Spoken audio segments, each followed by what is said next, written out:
जानिए किस गलती के कारण माता लक्ष्मी को बनना पड़ा माली के घर में दासी। कहते हैं कि जिस भी घर में भगवान विष्णु और माता लक्ष्मी की पूजा की जाती है वहाँ सुख शांति का वास होता है, दाम्पत्य जीवन भी सुखमय होता है।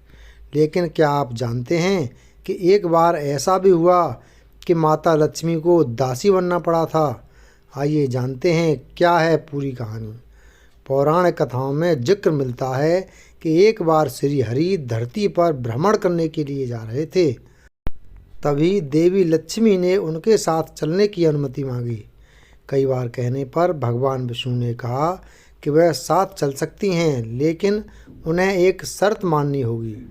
उन्होंने कहा कि धरती पर कैसी भी स्थिति आए, लेकिन उन्हें उत्तर दिशा की ओर नहीं देखना है। देवी लक्ष्मी भी भगवान की शर्त मान लेती हैं और साथ चल देती हैं। कथा मिलती है कि जब श्री विष्णु और माता लक्ष्मी पृथ्वी पर भ्रमण कर रहे थे, तभी देवी की नज़र उत्तर दिशा की ओर पड़ी। उस ओर इतनी हरियाली थी कि वह खुद को रोक न सकीं और सामने दिख रहे बगीचे में चली गईं। इसके बाद उन्होंने उस बाग से एक पुष्प तोड़ लिया और भगवान विष्णु के पास वापस आईं। उन्हें देखते ही श्री हरि रो पड़े। तभी माता लक्ष्मी को उनकी शर्त याद आई। तब भगवान विष्णु ने कहा कि बिना किसी के पूछे उसकी किसी भी वस्तु को छूना अपराध है। देवी लक्ष्मी को अपनी गलती का एहसास हुआ और उन्होंने भगवान से क्षमा मांगी। लेकिन श्री हरि ने कहा कि इस गलती की माफ़ी उस बगीचे का माली ही दे सकता है। उन्होंने कहा कि अब उन्हें उस माली के घर में दासी बनकर रहना होगा। देवी लक्ष्मी ने उसी क्षण गरीब औरत का रूप धारण किया और सीधे उस माली के घर पहुंच गईं।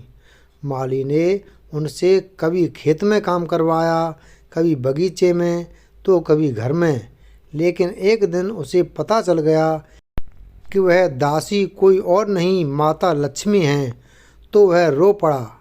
कथा के अनुसार माली ने माँ लक्ष्मी से क्षमा याचना की और कहा कि जो कुछ उसने उनसे करवाया वह सब अज्ञानतावश था, इसके लिए वह उसे माफ़ कर दें। माँ लक्ष्मी ने मुस्कुराते हुए कहा कि जो भी वह नियति थी, इसमें उसका कोई दोष नहीं है, लेकिन जिस तरह उसने माँ को अपने परिवार का सदस्य समझा, उसके लिए वह उसे आजीवन सुख समृद्धि का वरदान देती हैं।